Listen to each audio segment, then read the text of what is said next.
Today I'm going to show you how to use the decimal dials in DreamBox. These decimal dials can be a little tricky for students and sometimes teachers, but once you learn how to use them, it's not as challenging as it may look.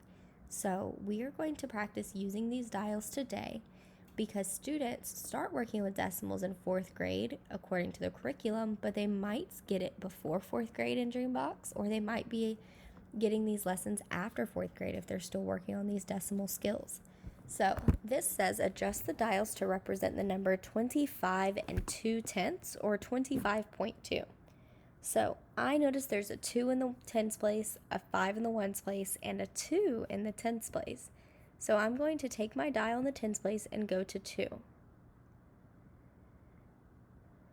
Now these make big movements, so it's really hard to line it up perfectly with 2 right here, but you can see that I have a 2 in the tens place right here. Now I'm going to try and get it on the 5 in the ones place. Perfect. So I have 25 right here, and that's as close as I was able to get it. Now I'm going to try and get 2 in the tens place. So I drag this, and this is making smaller movements up there because it's a smaller place value. And I'm going to try and line it up perfectly with 25.2. Right there, that red line is going directly across 25.2, so let's check our work. And we got it right. So then we'll go to the next question. Click the next button when you're ready to continue. All right, 86.95 or 86 and 95 hundredths. I like this one because it has a number in every single place value.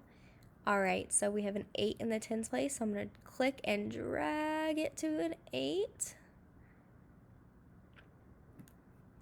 A 6 in the ones place, so I click and drag it to the 6.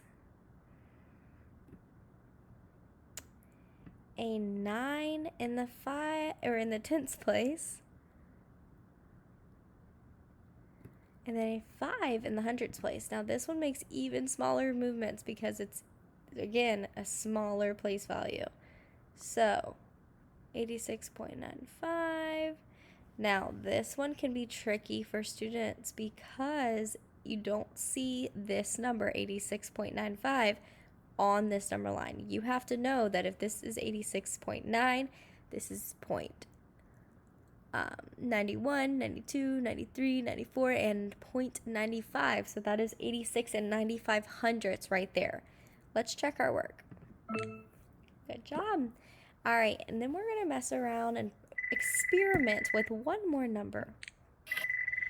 And this number is 42.8.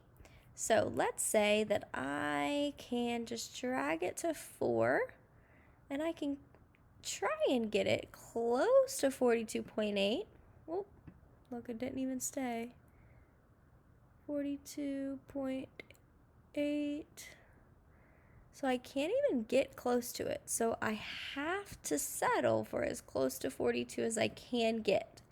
Now, that looks like it's about 42.55 hundredths, 56 hundredths, right in between there. But we need 42.8 or 42 and 8/10. Now, I don't need to move this tens place because it's already was really close. So I'm going to try and get it back to where it was or close to that.